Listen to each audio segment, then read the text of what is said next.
arts that I was adding to a test homepage. Okay, so the new list experience, I noticed that I didn't see it when I clicked the new button here just on my home page. It gives me the old one. So that's a little awkward. So when I go to site contents, I notice that this is where I can click new and choose list. And that's where I see the new thing. Ah, isn't that cool? All right, done. No.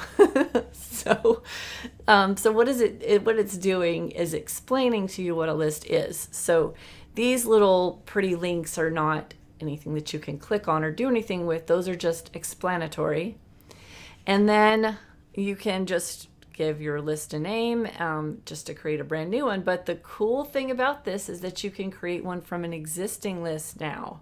So we don't have the save list as template concept anymore in all these modern sites, but we have this. So this is really neat. So it's going to let you pick from an existing list. I'll just do a new one first, just from scratch. So I'll just call it test tasks or something like that and click create. Now this is also a little odd because I did that earlier and it didn't take me anywhere. So that option's pretty simple. It doesn't do much. But then when I go back to site contents, and I'll do the one where I can create a list from another list. And hopefully soon, maybe they'll add it to the other new drop down, because it wouldn't make sense to have it in one place and not the other. So first of all, it's giving me this site that I'm on. This is just the root of my tenant. And it's giving me a list of all the other lists on this site that exist already. But what I can do is I can just go pick some other sites. So these are all the other sites that I like to work on. So I can go say I want to pick a list on my case management site because I have a list of cases. Maybe I have just some common things I like to do with case management. I just want a copy of what I did over here in this cases list, and I have to give it a name over here though, and I'm just going to call it cases copy just to make it obvious. I don't have to give it a different name. I can still call it cases in this site if I want to. So I'm creating a list in this site that I'm in, but it's going to be based off of this other, see, this is another site over here called case management, and it's going to be based off this other list.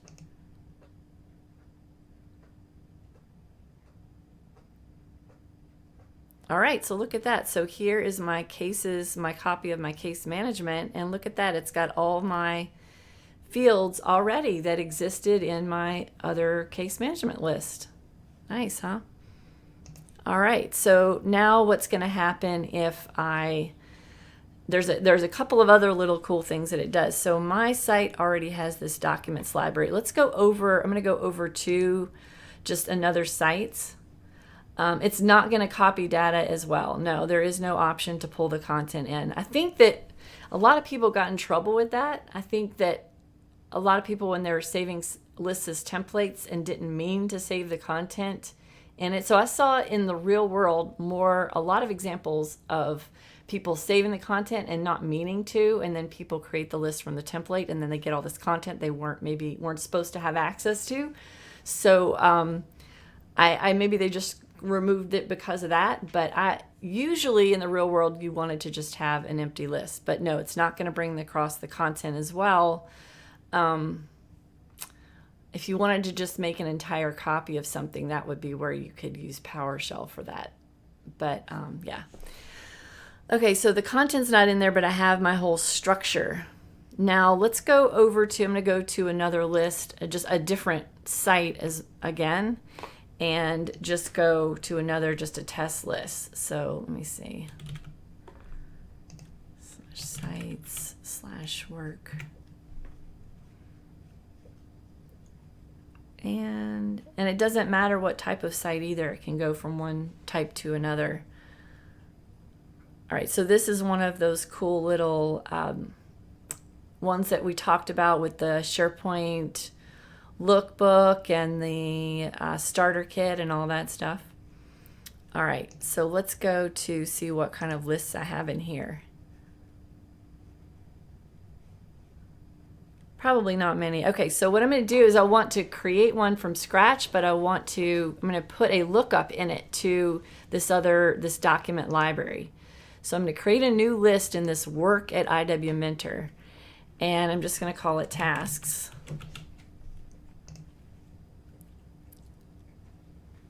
And this is what I do. Like, I never create actual tasks from that old school classic task list template. Whenever I want a task list, this is what I do. I usually just create a blank custom list called tasks.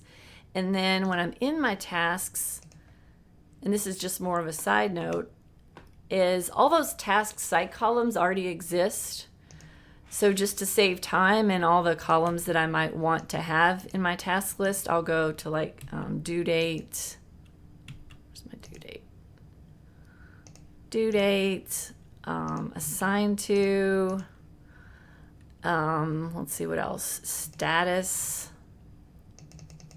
Let's see, do I have status and task status? Yes, task status, and yeah, just stuff like that that already exists if you want to put them in here, like % complete for your tasks. Oh, there's also priority, I think. So it just saves you a little bit of time by just adding existing site columns, even though you don't have to, even though you're not creating it from a task template. So then I can, so this is just a basic task list. Then I want these tasks to be, each one to be related to a specific document in my library. So I'll just call it doc lookup. And I'll make this a lookup field to the documents library on this site. So each task will be related to a document. So I just created that doc lookup. Now I'm going to go ahead and create just a little bit of test information in this site. Let's go see if I've got any documents. So I've got one document in here. Contoso Financial Calendar, that's fine. I'll just create a couple of tasks related to that document just to show the lookup.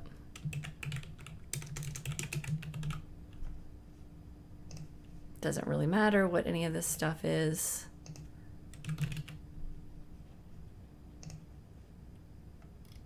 And my doc lookup. Now, it's not showing me the name of the document, so it might just be because that document doesn't have a title, because it's looking for the title field. So let me just go double check that. That's one of the weird things about doing lookups to document libraries, is the awkwardness of the title field potentially being empty. So let me check into that.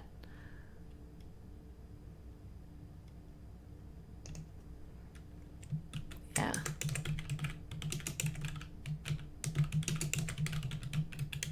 Okay, so now it has a title, which will help.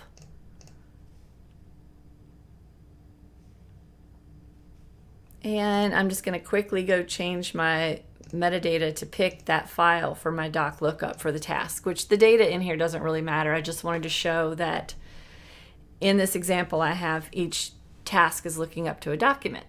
Now I'm going to go back to my main homepage, which is a different site collection. This is just my root site collection. And I'm going to go to site contents again. So here's that cases copy that I created. Now I'm going to create a copy of that task list from over in the work at IW Mentor. So I'll go do a new list from an existing list, and then I have to go find that particular site. This finding a site thing doesn't seem like it's the easiest. I guess it just gives me every single possible site that I have access to, I guess. So I can choose from, so this is the task list that I want.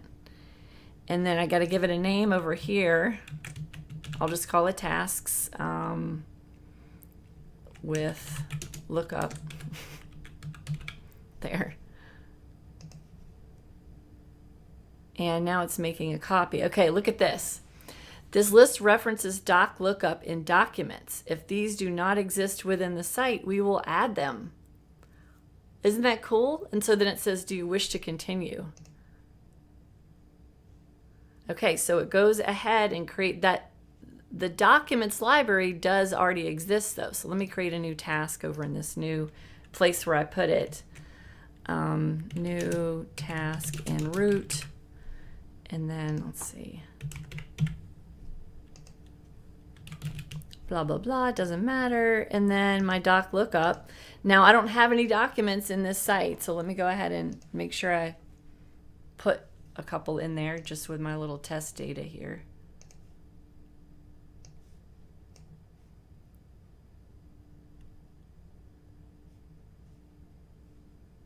Okay. Come on, SharePoint. And let's make sure it does have a title. That's good. Okay, so now in my task list, my tasks with lookup, it came already having this doc lookup and already pointing to the documents library. So now, so that's huge that it did that. So it saw that the documents library existed and it was all the same. So let's try doing it with a list that doesn't already exist. Let's see. Let's go to my my cases. Cases, I think is what it was. No, it was /teams. Case management. So I have cases and case tasks and case routing. So I think those are all related. Let me go get, I'm going to try a completely different one. Travel. What I want to do is I want to pull in a copy of a list that doesn't already exist, that is related to something that also doesn't already exist. So this is travel tasks, and let's go see if it's related to this, if it has a lookup relationship to travel requests. Oh, it doesn't. I'm gonna, let's see, I don't want to mess with that. Let me see. I don't want to mess up an existing one. I just want to go use something I already have. I know I have lots of lookup fields in here. I think I'll do my projects and customers.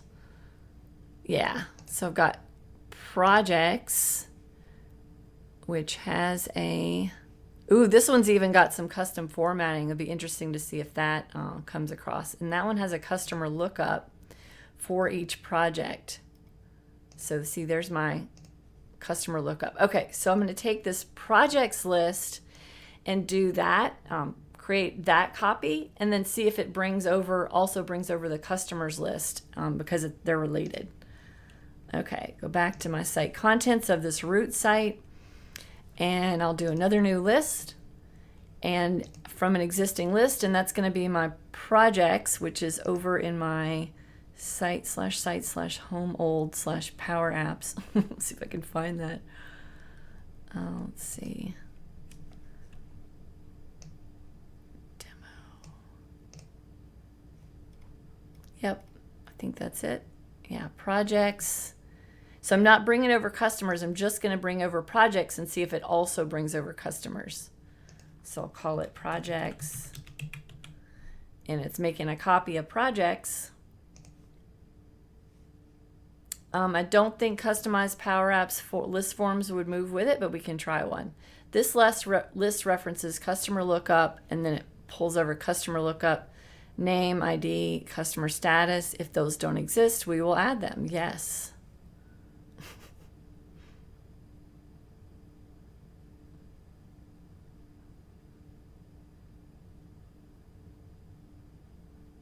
All right, so now let's see what I have. It created customers. That is cool. And let's see if I don't know if it created that custom formatting. I can quickly just create one to visually see that.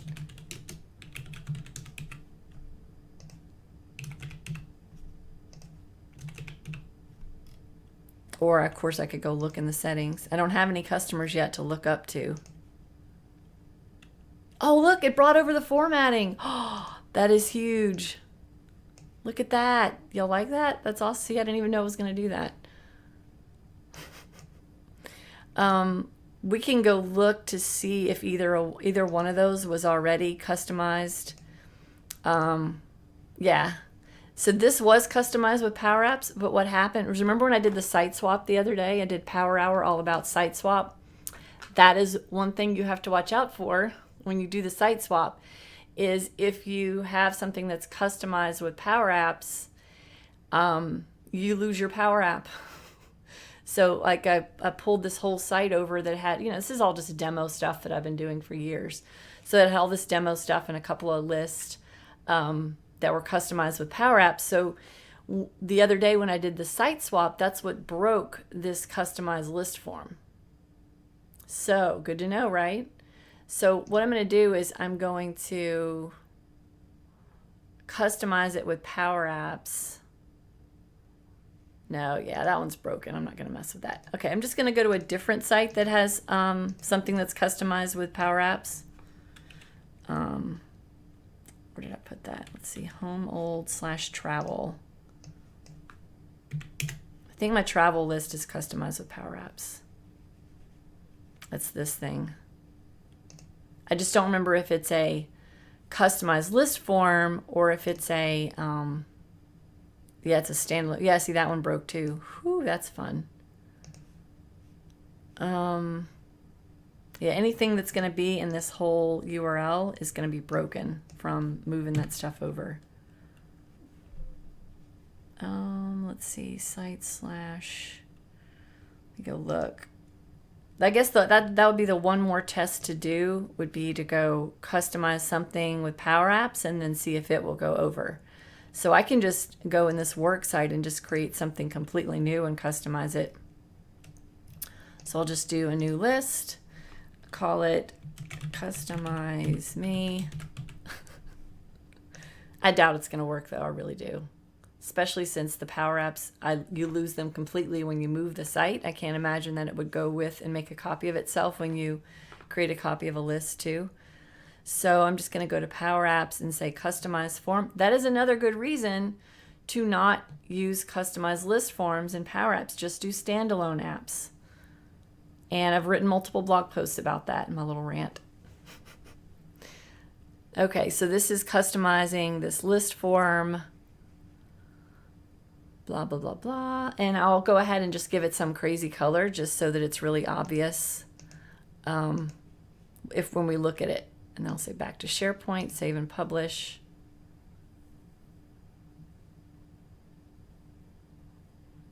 Yes, if you create a Power App from just a standalone Power App, you can always do save as. Also, if you create a Power App that's standalone and you move your SharePoint list, move your data, move your site or something like that, all you have to do is go into the Power App, delete all the data sources, and then re-add them with the new URL. Don't add the new URL first because you don't want to have duplicates of all of them. It'll put like a little 1 after them. You just delete all the data sources, and then when you add the new URL, they all just work perfectly fine. Okay, so now this is called Customize Me, and it's got a custom list form. And that's the one that I'm going to try to bring over to the root site. Yeah, this whole thing where it's got this giant list of sites is just, I can imagine that would get awkward. So there's Customize Me from custom is what I'll call this new list.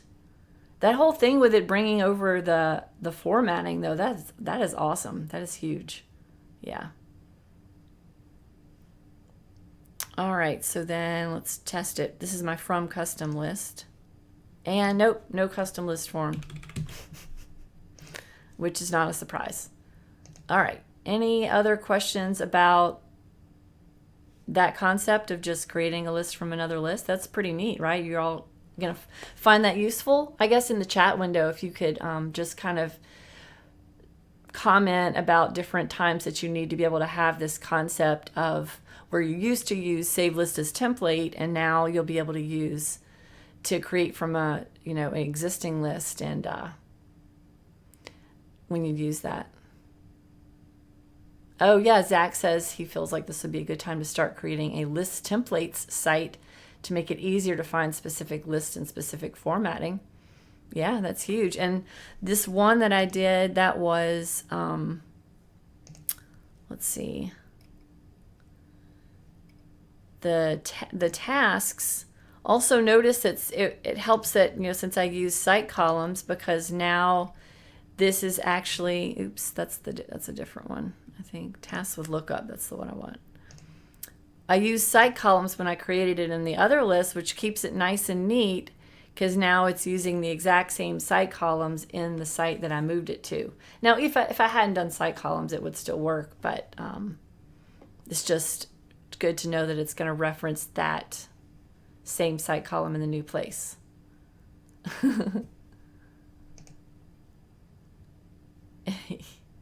Now you have a library of lists. That's cool. So that also kind of brings up this whole site design and site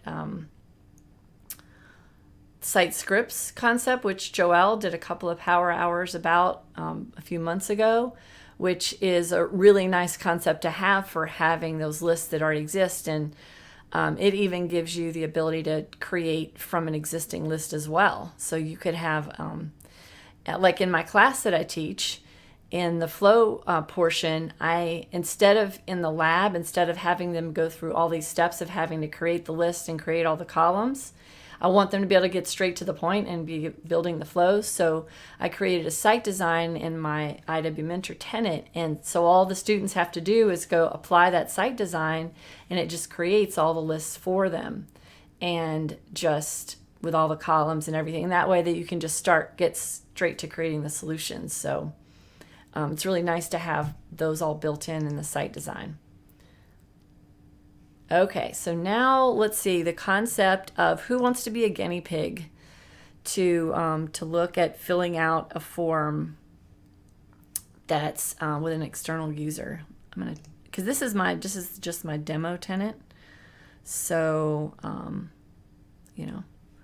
it's just all test stuff like this work at IW Mentor. There's nothing in here, so because I want to show you all these steps. So one of you can DM me, and just whoever does it first. It has to be an Office 365 email address. It can't just be like some random personal email address. It has to be the one that you use with your Office 365 account. And if you don't want to put it in the chat window, just send it to me in the just in Slack over here and directly. It says several people are typing because we're going to test it out, right? Okay. Well, send me direct messages. Lisa, I think I have your email address, Lisa. I just don't have Outlook open. So have y'all sent me any? Because I don't see any. Anyway, let's go. I'll go over to the interface where you need to do this.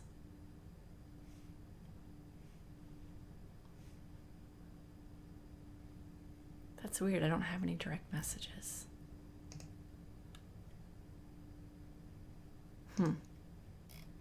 Oh, there's one. Okay. Okay, so first of all, they have to be guest users in your tenant. So I'm just going to put my Azure Active Directory here because I use it all the time. So from Office 365 Admin, Azure Active Directory, I'm going to go to my users, and I'm going to add a new guest user. So if the person's not already a guest user, now Zach, is it okay if people see your email address? Because I just realized they're going to see it when I add you. Just want to make sure it's not top secret or anything, because it's going to be in this video in perpetuity. All right. And also anyone else who sent me your email address, let me know if that's okay if I put it on here. So what you have to do in Azure Active Directory is, if the person's not already a guest in your tenant, if you don't already see them as a guest, because your tenant's going to have various different ways that you allow guest access just in your organization. So you do need to be able to allow guest access and not have it completely blocked at all levels in the sharing setting. So of course, if you're assuming that you want to share PowerApps with external users, you're assuming that you already are allowing external users. So, all right, so here's Zach. So I'm going to do a new guest user, And this says create a new user in your organization, which will give them an email address like in your organization, or invite them. I'm inviting them to collaborate. I'm not creating them a new email address. So Zach.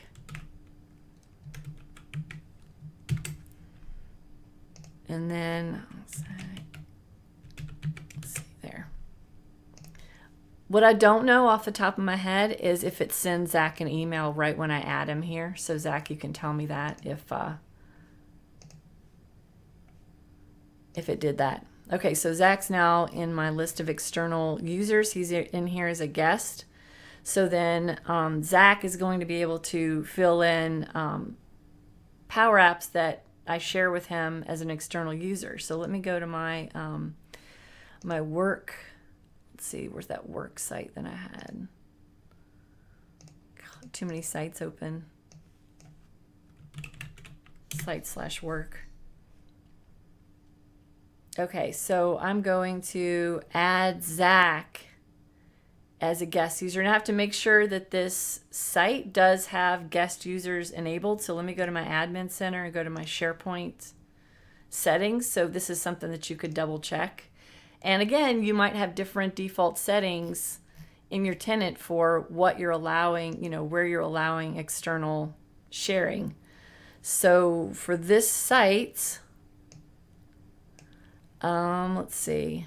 External sharing, this site can't be shared externally, so I need to change that setting. So I need to have, and again, this is up to you as to whether you want people to be able to ad hoc add guests or existing guest only. So I already added Zach, so he's already an existing guest.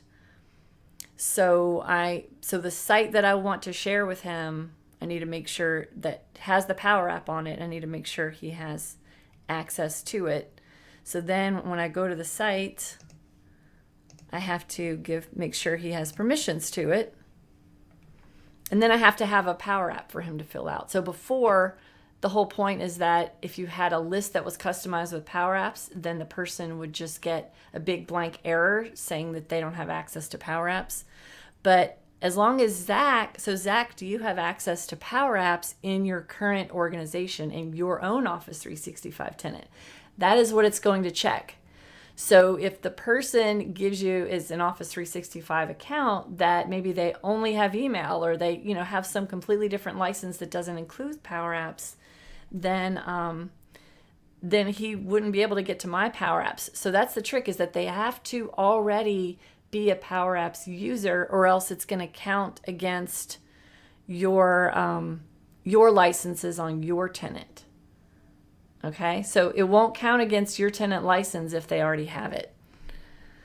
Okay, so I'll go ahead and just go straight to my advanced permission settings. So he did get an email when I shared that with him, when I added him as a guest user. So I will add him as a member on this site. I'm scared now. Let me see. What kind of site is this? I think it's just let me look at I think it's not an Office 365 group. It's just a collab. A communication site. So I can just add him right here.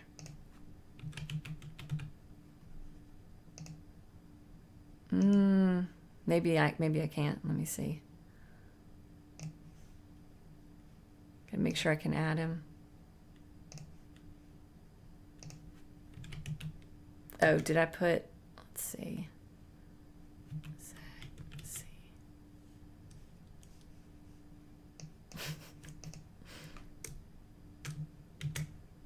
Oh, there he is. Okay, so I just pasted his email address, and it says he's outside of my organization, and I can send him an email invitation, which is going to be helpful, which you do need to do for external people so that they get the link to the site that you're sharing with them. So now Zach is getting an email sending him to this site. So now the next trick is going to be this customized Power Apps. So I can add like a couple more columns to this. So I'll add a date field, date, And I'll add a couple things to it and just for fun while Zach's accessing the site. And then I'll do like dollars. Just adding a couple of different various types of fields, and then I'm going to go customize it again just so it has a little bit more on it.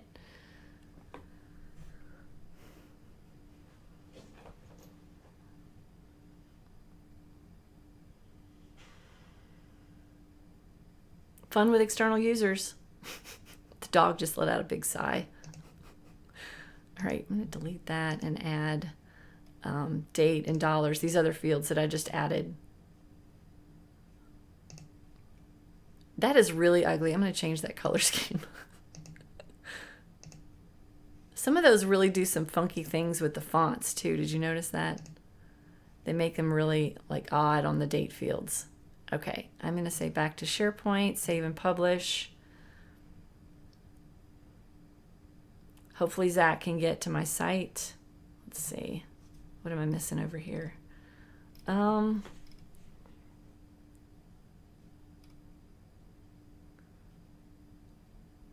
Let's see. Microsoft is spelled wrong. I got the email. What did I spell wrong? Microsoft on. Okay, I'm not sure. I don't understand what your all's questions are around because they might have been a couple of minutes ago. Would read access work? Yeah, I can.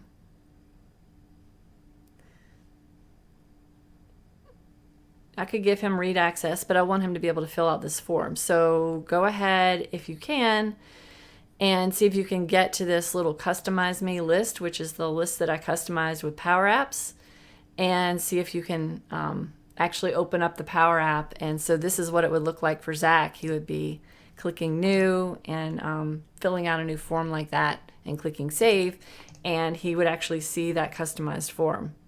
So I'm also going to add a couple of columns for created by and created by so I can see when he creates something. So, all right, so then you also have the ability to add these guest users to your standalone Power App. So I'm going to go ahead and just go close a couple of these windows and go to my to a standalone Power App. And so Zach, just let us know in the chat window when you added something and we'll go back and look. Okay, so I'll go to my list of standalone. Now, they do need to have access to whatever Power App you give them access to, they still need to have access to whatever that backend data is that the Power App is using. So like this company Pulse one, I was looking for more of like a generic one. Here's my employee directory. That'd be interesting. I don't know if a guest user is going to have access to an employee directory. Oh, there's a business applications virtual launch event on October 10th, just in case you hadn't seen that. It's my little pop-up. Go check that out and sign up for it. Okay, this is a leave demo. Now, this is just one of the little template apps that Microsoft gives you. I'm going to go ahead and give you access to like oh, that's a good one. I don't think that's based on a list or anything. See if I can give Zach access to that one.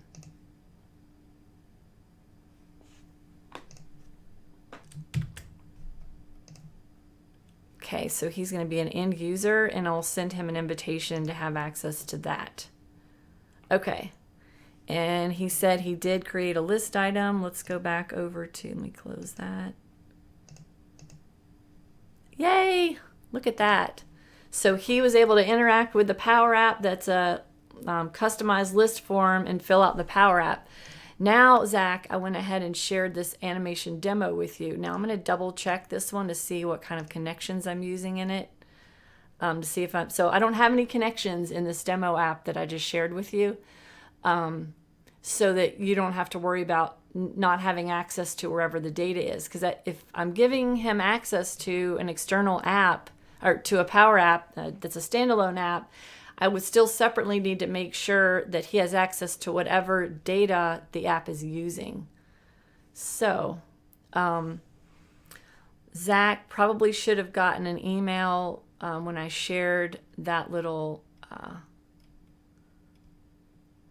animation demo with him. So this is a demo of how you can do animation in PowerApps. I think I probably showed y'all that one before. So anyway, so that's what he'll be looking at. All right. So yeah, he got it, and he put a little screenshot in the chat window. So yeah, you can just click start in there and see the cool animation demo. All right, so what if somebody is not, if you want them to be a guest user in your tenant, but it's not an Office 365 account, how's that going to work? So let's try that, see what that looks like. So I'm going to go put like my Yahoo account on here and just see what it does. Like if I try to invite the user and they don't have, it's not an Office 365 account, I'm going to see what that looks like, because y'all will come across that, right? That will happen where you might have people that, they're outside of your company that just have just some other random email addresses that aren't Office 365. Stacy says, what does an app do that has no data connections? This one just shows you animation. That's the demo that I just did on the screen. It just shows you how to animate something. So I specifically picked that one on purpose, Stacy, because I didn't want to have to go find whatever other site it was and add Zach to it. So that's why I just picked a really simple one. Yeah. And it's October, so it's Rocky Horror, right? Okay, so like I'm just going to try this out. This is an email address that I never use. I mean, I never look at, I use it, but I never like actually go look at my email in there. Okay, and then I'll say, so we can see what happens when we do that. You also have some other stuff that you can block somebody later if you want. You can add them to groups. You can just define a country. So let's see. It successfully invited me. I wonder where, I'm not sure off the top of my head where I can see what license they're taking up. Let's see. So he's a guest. I'm refreshing it.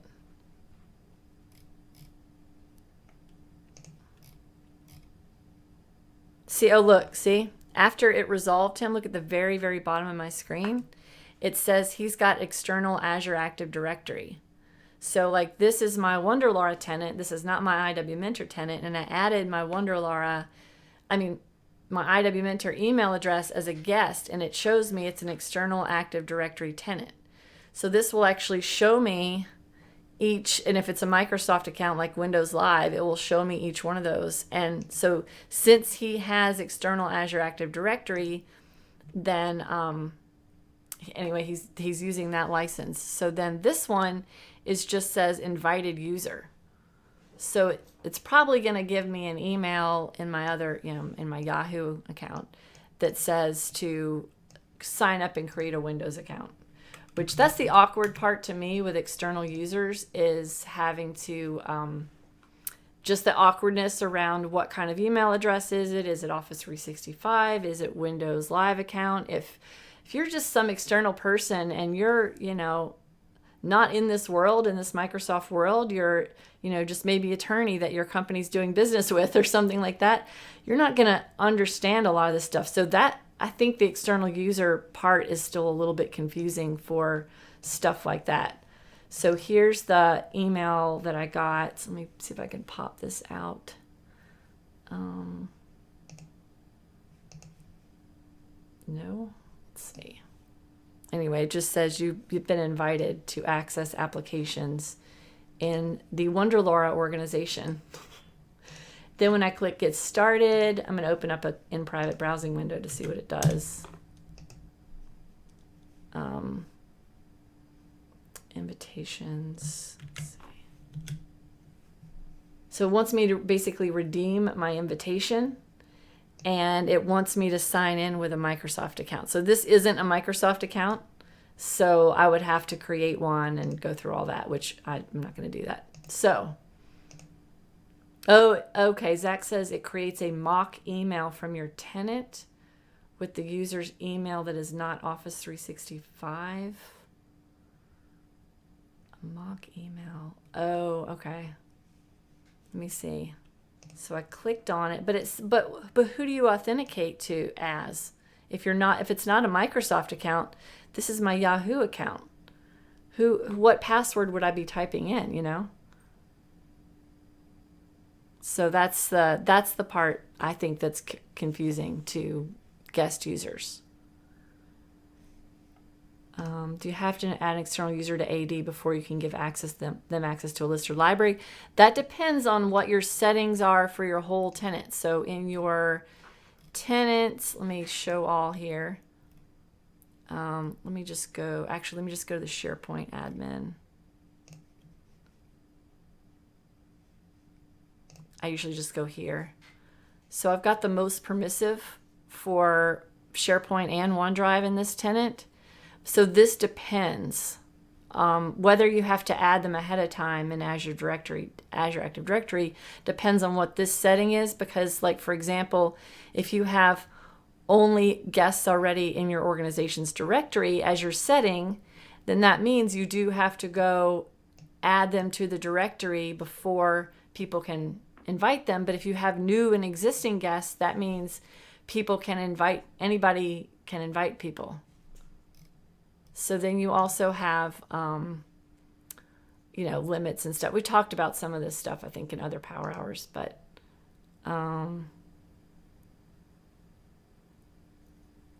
Zach said you're using the same email with a password set up in your tenant.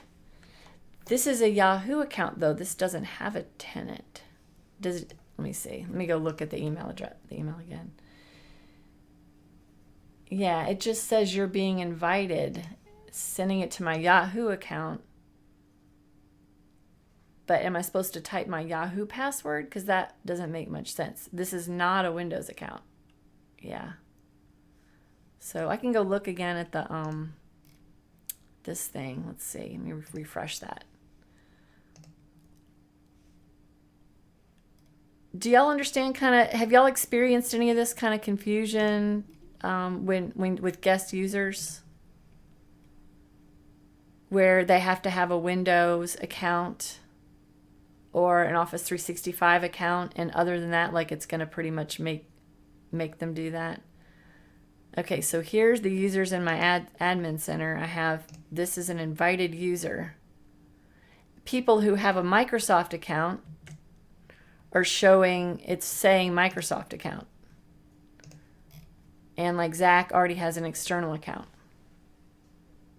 You use it, Christy says you use your Google account and your Google password, but you don't have, that Google account's not associated with a Windows Live account. Let me see, the thing is, my Google account, my Yahoo account doesn't even have a password. I've got this multi-factor thing turned on in Yahoo that sends me, every time I go to authenticate to Yahoo, it actually sends me a dynamic password every time. So there is no password for Yahoo. Yeah.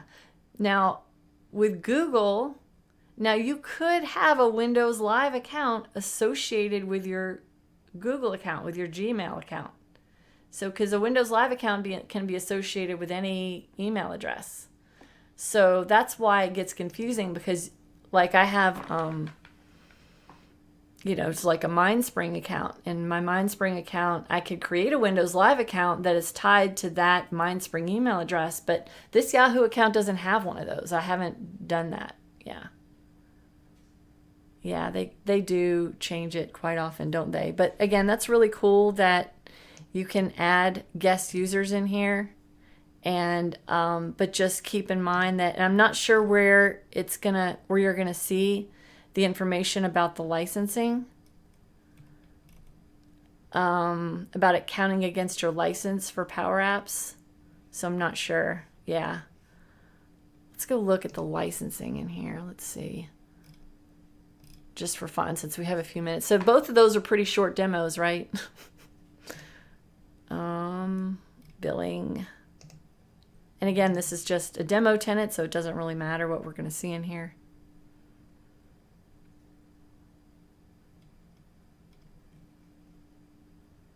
PowerApps and logic flows.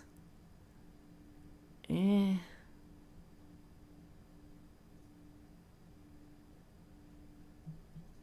don't know. I'm not sure what I'm not. I could go look and see what license my account has. Oh, I'll probably see them in here. So those external users. Let's see if Zach's listed. Yeah, so there's Zach in my list of just my regular list of users, active users here. It just doesn't let you add a guest on this from here. That's why I had to go to Azure Active Directory. Yeah. And then let's see, there's Zach, and he's unlicensed because he already has his own license. And then this one is unlicensed. So yeah, that gets awkward when you have other external people, but you want them to be able to use your use PowerApps and use up your licenses. So I think that this is where you'd be able to see that, though. Let's see. Let me flip back over to. That was a cool little demo. Thanks, everybody. Golf clap for Zach helping out and doing the demo and logging into my tenant. And what did I get? Some kind of notification. Let's see. Edit flow. Oh, okay. All right. So the other thing that I wanted to do a power hour about was really cool.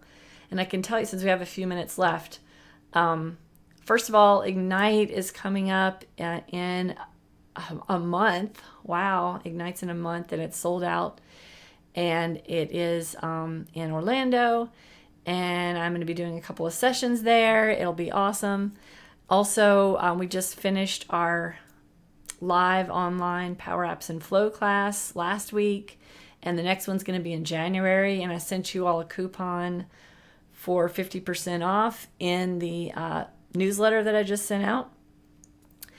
And let's see, what else do I need? Anything going on that I need? Oh, and that little the virtual launch event is on the 10th from the PowerApps, the business applications people. Let's see. Any other events going on that you all can think of? Let's see. Okay, so then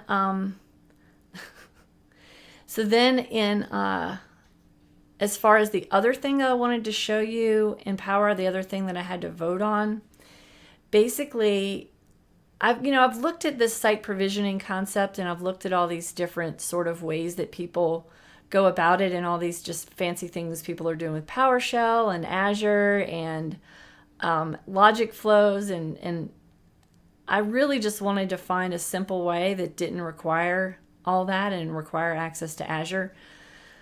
So I did find a fairly simple way. So remember in our, we had a power hour where we talked about reporting, and we went into the Office 365 reporting center, and I showed how you can look at reports in various ways and how you can look at all the logs and how you can do searches through the logs. And then you can also create alert policies. So what I did was I created an alert policy that just sends an email alert when somebody creates a new site collection.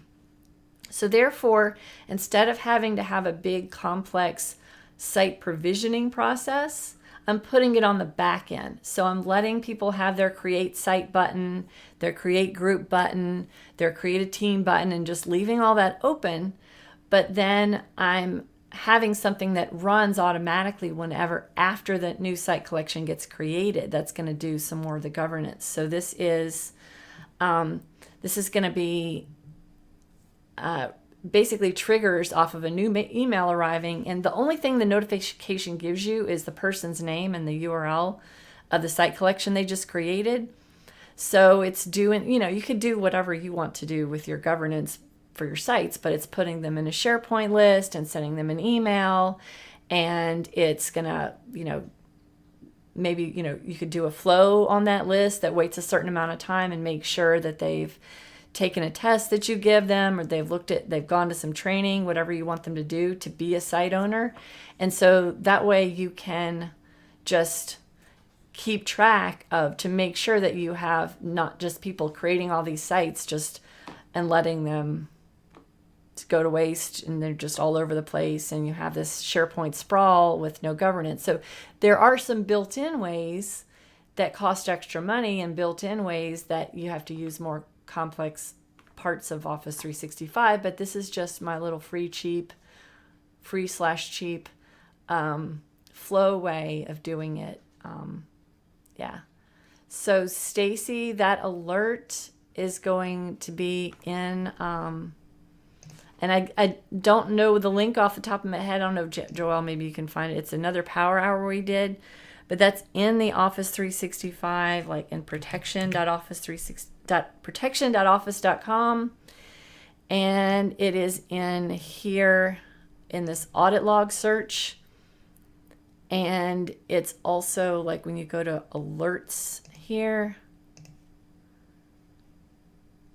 because sometimes I've been playing around with all the roles in here, and some roles don't have the button to go to audit log search. But when I go to this alerts dashboard, it can give me this button to get to manage. No, not manage advanced alerts. It was other alerts, I think. Anyway, there was a link in here to maybe that one. Yeah.